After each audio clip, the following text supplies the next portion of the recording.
Alongside ThisWorld, we embarked on a week-long adventure in Tottori, Japan's most sparsely populated prefecture.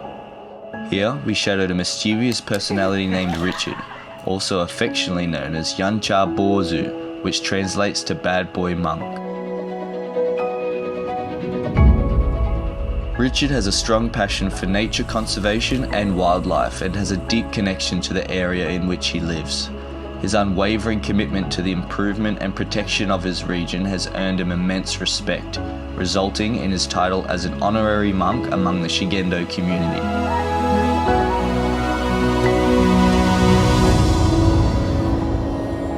However, recently Richard has found himself disheartened by the alarming disregard shown towards his local environment and its precious wildlife.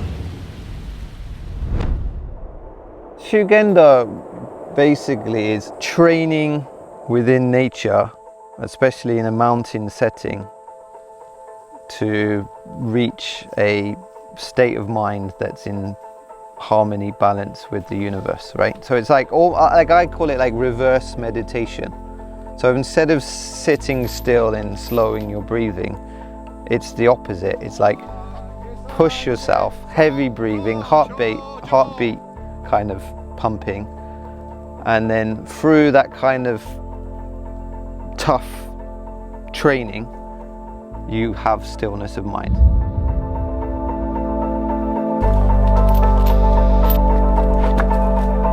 Since I was young, I've always been a little bit mischievous. My wife and the head priest shared a message and he said, "Oh, Richard's coming today," and my wife joked, "Oh, like Yuncha," which means bad boy is coming to join your ceremony. And he thought that was hilarious. And then he prepared an official document which said Yuncha Bozu. So the fact that I became bad boy monk, it was like, again, I just embraced it.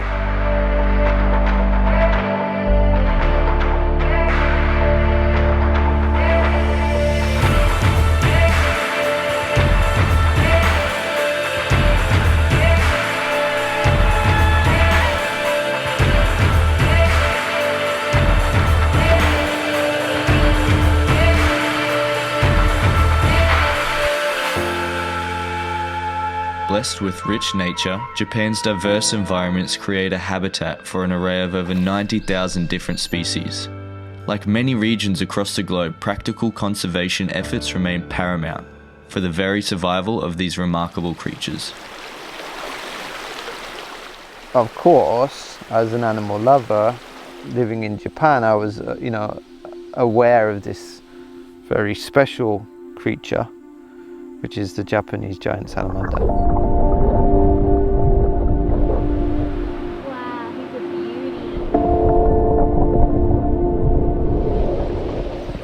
But I didn't really consider that it's a sort of a viable thing to go in and see them, because, elusive river creatures that only come out at night, and they're not in every river by any means, so I didn't really think it was something that would be part of my life.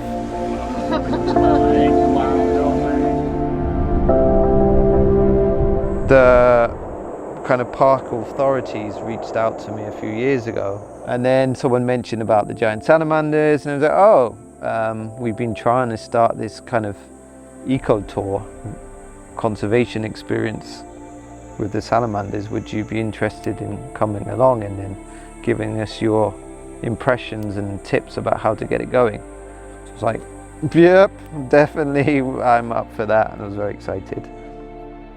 So I basically, took ownership of it and then created that tour, and it became really quite popular, and people would travel all the way across the world directly to us to see giant salamanders. Whoa!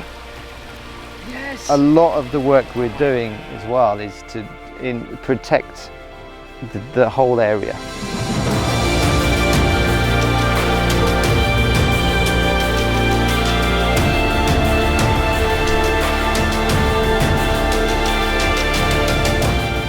We've taken a lot of unused land around the important breeding areas of the habitat, and we're trying to do organic farming projects, so we've started doing that kind of thing.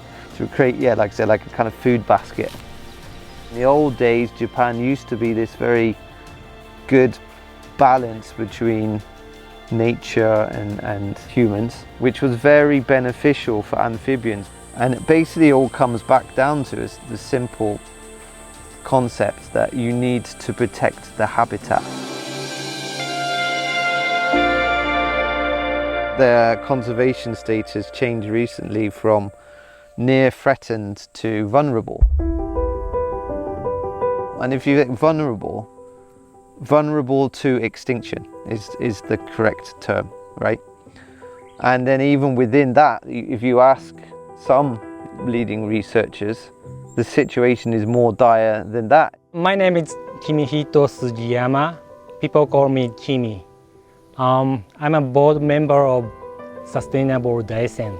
When I was younger, like a kid, the salamander lives near my house river. Now it's not.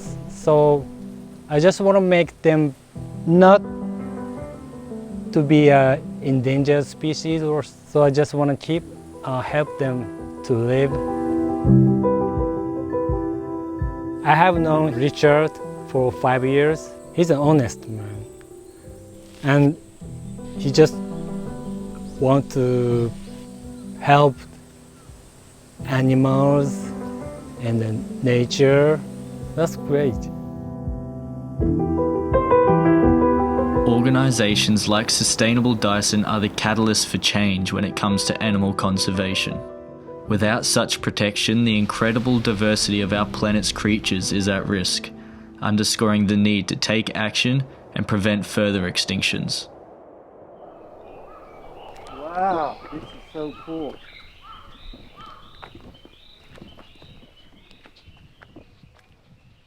Wow, lucky. We'd just come to a sacred mountain and just by chance there was a ceremony just about to happen. So it came at the perfect time as well, right? One of the most beautiful places I know, not just in Japan, in the world. And the kindness and the welcoming spirit that these people who I'd never met before, right? Like we became an important part of a ceremony in a beautiful place with wolf gods. Like, wow.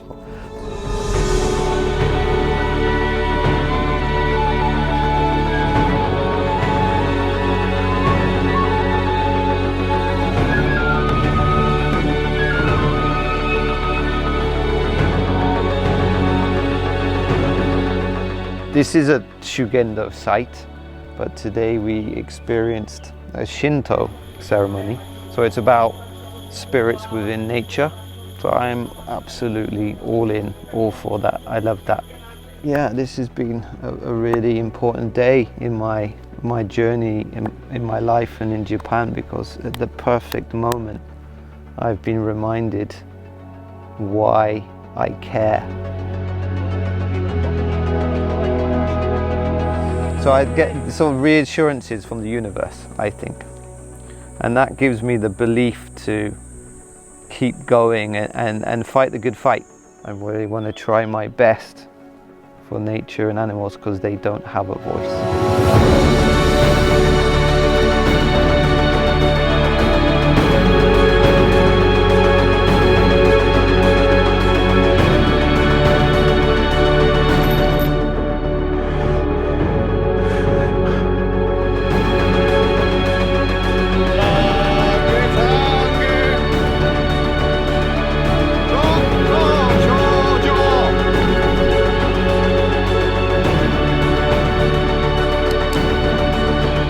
Choose this place. Sounds cheesy, but I feel this place chose me.